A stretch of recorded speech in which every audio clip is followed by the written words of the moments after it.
네, 앞서 원장님들께서 말씀해 주신 것처럼 퇴행성 관절염이라는 게 관절 주위에 연골이랑 인대와 그리고 근육이 퇴행 변화를 거치면서 이제 약해지면서 자기 기능을 하지 못하고 염증이랑 통증을 유발하는 질환인데요. 그런 퇴행성 질환일수록 생활 관리가 꼭 중요하다고 봅니다. 그래서 첫 번째는 체중 관리가 중요하고요. 체중을 많이 받는, 예를 들면 무릎 관절 같은 경우에 무릎 관절은 체중을 많이 받는 관절이기 때문에 이제 체중 관리를 해주시는 것이 퇴행성 변화를 막는 것에 도움이 된다고 볼 수 있겠습니다. 두 번째는 자세를 교정하는 건데요. 우리 환자분께서도 이제 무리한 동작을 계속 하고 계시고요. 그리고 잘못된 자세 같은 경우에는 이러한 것들이 관절의 퇴행성 변화를 유발을 합니다. 그래서 이러한 것들을 교정을 해주시는 것이 도움이 되겠고요. 그리고 그 다음에는 적당한 운동을 해주시는 거예요. 그래서 우리 환자분 같은 경우에는 손가락에 스트레칭을 해주시는 것이 도움이 됩니다. 네 번째는 따뜻한 찜질을 해주시는 건데요. 따뜻한 찜질을 하는 것은 관절 부위의 혈액순환을 도와주고 염증 물질을 빨리 수복되도록 해서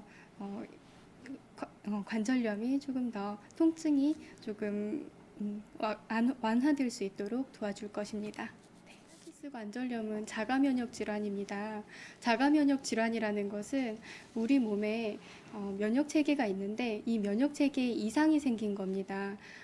우리 몸에서 이제 염증 반응을 우리 몸에서 바깥에서 외부의 공격을 받지 않기 위해서 이제 세포들이 있는데요. 그것들을 면역세포라고 하고요. 이 면역세포들은 정상적으로는 외부의 병균들을 처리하는 역할을 합니다. 그런데 이러한 면역세포들이 우리 몸의 정상세포들을 공격하는 것을 자가면역 질환이라고 하는데요.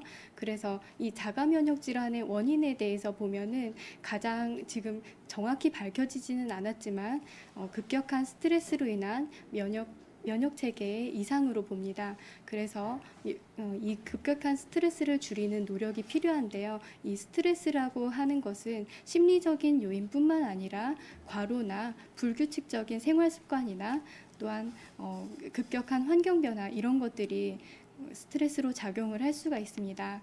그래서 첫 번째는 흡연이나 음주와 같은 몸에 스트레스가 가는 그런 활동들을 줄이는 것이 좋겠습니다. 두 번째는 무기질이나 항산화 성분이 많은 식품을 자주 복용해 주시는 것이 도움이 되겠는데요. 예를 들면 토마토나 블루베리나 시금치나 연어와 같은 식품들을 복용해 주시는 것이 도움이 되겠습니다. 세 번째는 비타민 D 합성을 위해서 햇볕을 일정 시간 노출을 해주시거나 비타민 D 제제를 복용해 주시는 것이 도움이 되고요. 네 번째는 아까 말씀드렸듯이 틈틈이 하는 손가락 스트레칭이 혈액순환을 좋게 해서 관절염의 악화를 방지하는 데 도움이 되겠습니다.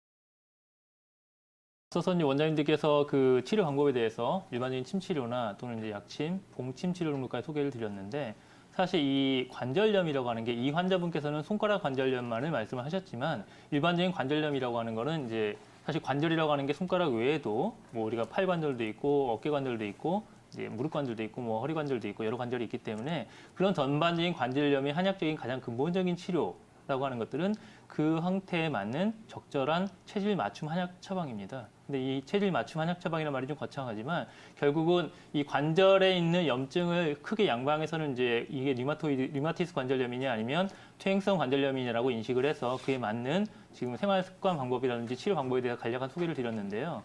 이거를 한약적인 관점에서 봤을 때는 결국 이 류마티스 관절염이나 퇴행성 관절염 같은 이런 관절염들은 한약적인 어떤 그 분류 방법에 따라서 이게 풍한이냐 또는 이제 풍습이냐 또는 기허를 이제 위시한 뭐 진액 부족이냐 이런 큰 세 가지 범주에 나눠서 이게 이제 풍한에 해당이 된다라고 하는 그 일반적인 증상이 뭐냐면 좀 시리다 통증도 이제 간헐적으로 많이 나타나서 시리다는 것과 그다음에 좀 차다라는 게 이제 많이 치우쳐 있는 그런 양상을 띠는 어떠한 관절 질환일 경우에는 이 풍안을 잡을 수 있는 그런 맞춤 처방을 쓰는 게 맞고요. 그래서 이제 뭐 대표적으로 저기 말씀드린 것처럼 구미강화탕이라는 처방을 쓰든지 아니면 월비가 부자탕이라는 처방이나 오역산 같은 처방들이 보통 이 관절염에 많이 쓰는 한약적인 처방인데 이런 처방들을 각계 적소에 잘 구사를 하면 보다 좀 더 근본적인 그 풍한 상태를 없애줄 수 있기 때문에 증상의 더 나빠짐과 그다음에 증상을 근본적으로 수복하는 데 좀 도움이 될 수 있을 것 같고요. 그다음에 이제 풍습비통이라는 제가 표현을 많이 쓰는데 풍습비통이라는 게 뭐냐면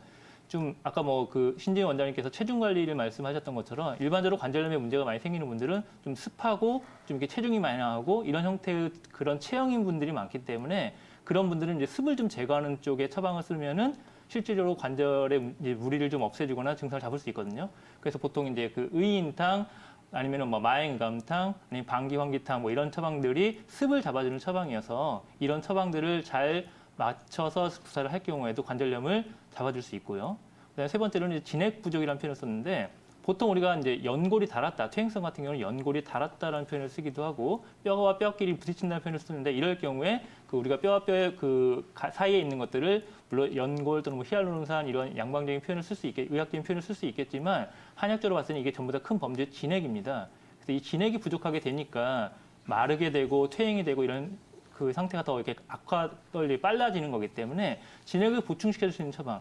한약적으로 가장 대표적인 처방이 육리지황탕이라는 처방에 그 각각의 통증을 잡을 수 있는 약재를 가해서 쓰는 그런 가감방을 쓴다든지 아니면 뭐 삼기음이라는 처방도 있고요. 소경화렐탕이라는 처방도 있는데 이런 대표적인 처방을 위시한 여러 가지 처방을 그 환자의 맞춤 상태에 의거해서 처방을 할 경우가 가장 근본적으로 접근할 수 있는 방법이기 때문에 이런 환자분들이 만약에 그 병력이 상당히 오래됐고 사실 이제 많은 엑스레이상 변형이 많아서 이제 그 골극이 아주 심해지고 이럴 경우는 쉽지 않겠지만 그 전 단계라면 이런 처방들을 위시한 근본적인 접근 방법을 고민해 보시는 것도 이 환자분한테 도움이 될 것 같고요.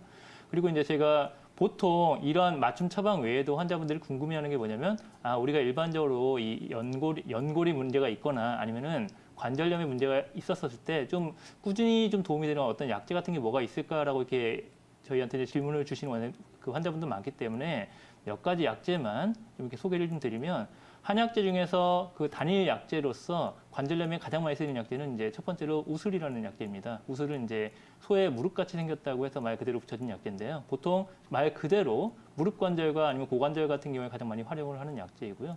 두 번째는 두충이라는 약재가 있는데 두충은 보통 몸이 좀 허해서 아까 제가 말씀드린 것처럼 진액이 부족했을 경우에 생기는 그런 어떤 관절염에 보통 기허를 또는 양허를 수반하는 경우에 그런 보충하는 약재로서 이제 꼭 무릎 관절 외에도 손가락 관절이나 어깨 관절 같은 데도 도움이 되는 약재이니까 이거를 고민해 볼 수 있을 것 같고요. 그다음에 아마 몇 년 전에 상당히 유행했던 오가피라는 약재가 있죠. 이 오가피라는 약재도 관절염에 상당히 몸을 보호해주면서 도움이 되는 약재이니까 참고를 해볼 수도 있고 여성의 경우에도 이제 당귀라는 약재가 보통 혈허로 인한 관절염에 도움이 되니까 이러한 약재들을 보다 정확한 거는 그 한의사 스님들의 상담하에 처방을 해서 드시는 게 가장 좋지만 이제 좀 꾸준히 장복을 하거나 부담이 될 경우에는 이제 이게 큰 부담은 어떤 위나 아니면 그 사이드가 많은 약재가 아니기 때문에 이제 임의로 그 한번 상담을 받으신 이후에는 이런 것들을 꾸준히 장복하시는 것도 좀 연하게 차로 끓여서 드시는 것들도 관절염에 도움이 될 것 같고요. 제가 마지막으로 이제 하나 말씀드리고 싶은 게 뭐냐면 우리가 이제 속된 말로 관절염에 뭐 닭발이 좋다. 또는 이제 관절염에 그 무슨 도가니탕이 좋다. 이런 말씀 아마 들어보신 적이 있으실 거예요. 그렇죠. 근데 이제 이게 과연 좋으냐 아니냐 가지고 참 의학적으로 이제 말도 많고 그랬는데 사실 이 닭발이나 도가니 같은 것들이 형상화되는 게 뭐냐면 우리의 이제 그 부위 자체가 연골 부위여서 그리고 이제 콜라겐을 또 많이 함유하고 있기 때문에 실제에 도움이 될 거다라는 설과 또 어떻게 보면은 이제 그 탕으로 먹는 것들은 그 자체에서 이제 칼슘이나 인 같은 것들이 너무나 과다하게 섭취가 되면은 우리가 이제 전해질 밸런스가 깨져가지고 오히려 안 좋다라는 그런 이제 설도 많기 때문에 이제 그거에 대한 논란이 뭔가 환자분들이 또 이게 과연 뭐가 좋은지 이렇게 아마 문의를 많이 하실 것 같은데 결론적으로 말씀드리면은 도움이 일부 되는 건 맞고요. 문헌에도 나와 있긴 한데 다만 이것도 체질에 따라 다를 수 있기 때문에 보다 정확한 것들은 한의사 선생님의 상담 하에 맞춤 처방으로서 이게 맞는지 안 맞는지를 상담 이후에 결정하시는 게 좋겠다라고 말씀드리고 싶습니다. 네, 안녕하세요, 어머님. 네.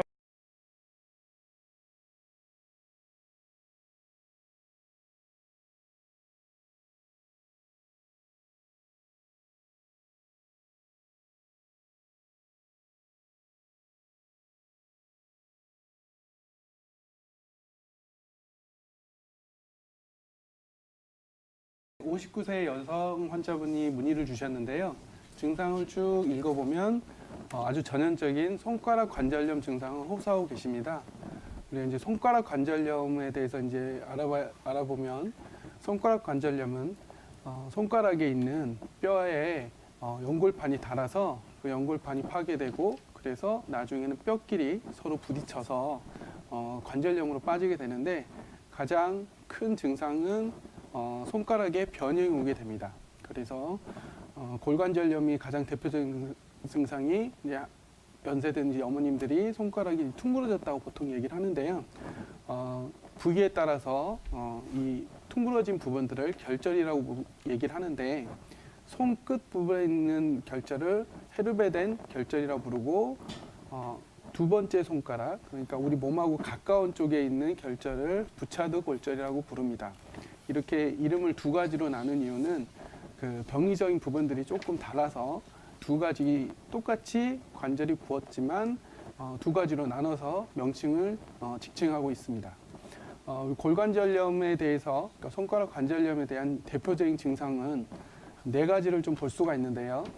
방금처럼 통증, 그러니까 손가락이 아프고 그 다음에 손가락이 붓습니다. 부종, 그리고 손가락이 좀 뻣뻣해집니다. 그래서 손가락을 쥐었다 폈다 했을 때 힘들다고 말씀을 하시고 마지막으로 이게 오래 지속이 되면 주위에 있는 근육인데 힘도 빠지기 때문에 근력도 좀 저하가 됩니다. 그런데 이제 류마티스 관절염도 한번 얘기를 들어보셨겠지만 류마티스 관절염하고 그 골관절염하고 증상이 좀 여러 가지 나눠지게 되는데 골관절염은 대표적으로 아까의 네 가지 증상과 함께 손가락이 한 부위 또는 두세 부위가 일정하지 않지만 퉁그러지게 되고 류마티스 관절염 같은 경우에는 전체적으로 관절이 전체적으로 붓고 염증이 일어나면서 문제가 됩니다. 특히 골관절염 같은 경우엔 퇴행성 관절염, 골관절염 같은 경우에는 아까 말씀드렸던 헤르베덴 노들, 그러니까 손끝에 있는 관절들의 변형이 좀 많이 오게 되고 류마티스 관절염 같은 경우에는 두 번째 마디, 그러니까 몸하고 가까운 두 번째 마디 또는 손가락과 손목을 이어주는 중소골을 이어주는 이 관절, 몸하고 가까워주는 이 두 번째 관절, 여기에서 노들이 좀 잘 발생합니다. 그리고 병리적인 특징이 아까 손가락 관절염, 퇴행성 관절염 같은 경우에는 연골이 얇아지면서 뼈끼리 서로 부딪혀서 변형이 오고 퇴행성이 오기 때문에 뼈의 변형이 심하게 오게 됩니다. 그렇지만 류마티스 관절염 같은 경우에는 연골 자체가 닳아서 문제가 되는 게 아니고 활액막 안에 있는 염증이 증가하면서 주위에 뼈라든지 인대라든지 이런 쪽까지 같이 염증이 확 일어나게 됩니다. 그래서 따라서 골관절염 같은 경우에는 결절이 생기고 변형이 왔을 때 눌러보면 딱딱하지만 류마티스 관절염 같은 경우에는 뼈의 변형보다는 관절 자체가 붓고 염증이 나는 거기 때문에 골관절염보다는 약간 말랑말랑하게 됩니다. 또한 골관절염 같은 경우에는 일을 하시려고 어디 다쳐서 문제가 생기는 게 아니고 일을 많이 해서 문제가 된 거기 때문에 일을 많이 하시고 난 다음에는 계속 누적됐다가 저녁에 손이나 손끝이 뻑뻑하고 힘들다고 보통 호소를 하시고 류마티스 관절염은 자가면역 질환으로 염증이기 때문에 아침에 뻣뻣하다고 호소를 좀 많이 하게 됩니다. 따라서 골관절염하고 류마티스 관절염은 잘 감별해서 치료에 접근하시는 게 좋고요. 그러면 이 골관절염, 수지관절, 손가락 관절염을 어떻게 진단 내리느냐? 일단 관절이 변형이 됐다 그러면 엑스레이를 한번 찍어서 엑스레이를 통해 가지고 뼈가 얼만큼 변형됐는지 단계를 보고 치료 계획을 보통 세우게 됩니다. 먼저 4단계로 나누게 되는데요. 엑스레이상 1단계 같은 경우에는 관절 간격이 일정하지고 뼈의 변형은 없지만 통증이 나타나기 시작하는 단계. 두 번째는 그 연골판이 닳기 시작하면 뼈가 자라나서 연골판의 역할을 대신하려고 합니다. 그래서 뼈 끝이 골격이 조금씩 자라나기 시작하면서 뼈의 간격이 연골판이 얇아진 거에 따라 좁아지기 시작한 단계. 세 번째 단계는 그 연골판이 이제 많이 닳아가지고 뼈와 관계가 거의 없어지고, 네 번째 단계는 이제 뼈와 뼈 사이가 이제 서로 부딪혀서 변형도 많이 오고, 그다음에 뼈의 간격이 거의 없는 상태를 말합니다. 적극적으로 사실은 치료해야 할 단계는 1단계하고 2단계, 그 단계까지 되어 있을 때, 그러니까 초기에 주위에 있는 인대와 그 다음에 관절을 쌓아주는 활액량을 자꾸 순환시키고 풀어줘서 더 이상 병이 진행되지 않도록 하시는 게 중요하고요. 3단계나 4단계, 그러니까 뼈의 간격이 거의 다 좁아들고 오히려 서로 부딪혀서 뼈의 변형이 심하게 왔을 때는 오히려 치료 시기를 놓쳐서 더 이상 좋아지지는 않고 통증 관리만 해야 합니다. 따라서 1단계하고 2단계에 되어 있을 때, 그래서 손가락 관절염의 초기일 때 치료를 적극적으로 하시는 게 좋고요. 사실 3단계나 4단계 같은 경우에는 본인이 병을 인지했음에도 불구하고 쉬지도 않고 손을 계속 쓰게 되면 3단계하고 4단계로 결국 빠지게 됩니다. 그래서 과도한 손 사용을 줄이시고, 특히 폐경기 중년 여성들 같은 경우에는 에스트로겐이, 그다음에 여성 호르몬이 줄어들면서 뼈의 퇴행화가 급속도로 진행되기 때문에 어머님 나이에는 특히나 손의 사용을 줄이고, 그다음에 손을 항상 따뜻하게, 그래서 뜸을 뜨시든지 아니면 파라핀 욕을 하시든지, 그게 힘드시다면 일상적으로 샤워나 저녁 때 샤워하실 때 따뜻한 물에 손을 집어넣어서 자주 주물러 주시든지 이렇게 관리를 하시는 게 중요하시고, 침치료 또는 통증이 잘 가시지 않을 때는 봉침치료나 한약치료를 같이 병행하시면 좋은 결과가 있을 거라고 생각이 듭니다.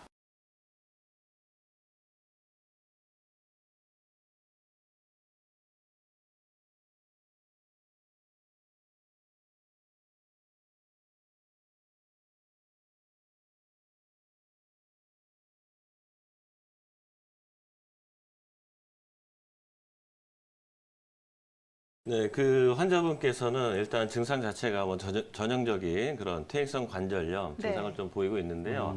일단 뭐 주먹을 오므렸다 폈다 할 때 이제 통증이 좀 있고, 일단 손가락 마디가 좀 굵어져 있고, 그리고 뭐 걸레나 행주차 할 때 뭐 좀 뻣뻣하고 주먹이 잘 쥐어지기 어렵다고 이제 말씀을 하시고 있거든요.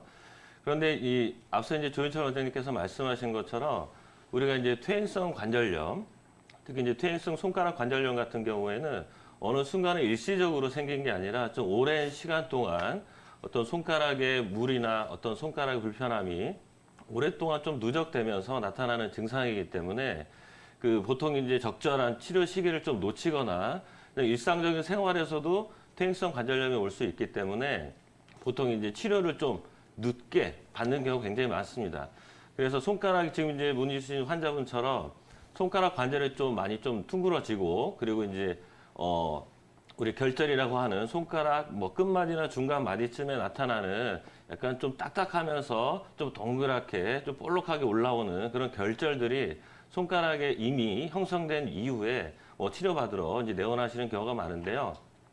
우리가 그 치료법에 있어서도 가장 중요한 거는 이 퇴행성 질환이기 때문에 더 이상 되는 것을 좀 막고, 그다음에 좀 적극적인 치료를 통해서 이 퇴행성 관절염이 계속 진행돼서 이 손가락 변형까지 오는 것을 좀 막을 필요가 있거든요.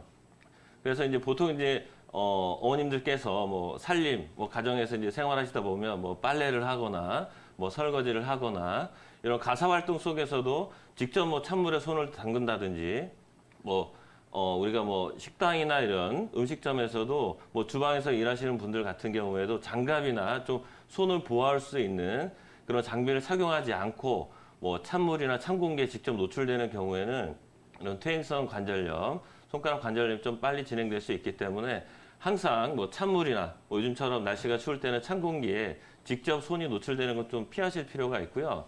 특히 이 손가락 관절에 결절이 생겼을 때는 우리가 치료할 수 있는 방법이 좀 많이 있거든요. 그래서 그 치료를 통해서 퇴행성 관절염이 진행되는 것도 좀 막고, 또 관절, 손가락 관절의 어떤 통증 또 줄일 수 있는 방법이 많이 있는데, 가장 이제 기본적으로 한의원에서 하는 침 치료도 직접 이 관절에 생긴 결절 부위에 침 치료를 하더라도 통증이 좀 줄거나 그 관절 변형이 되는 걸 좀 막을 수가 있고요.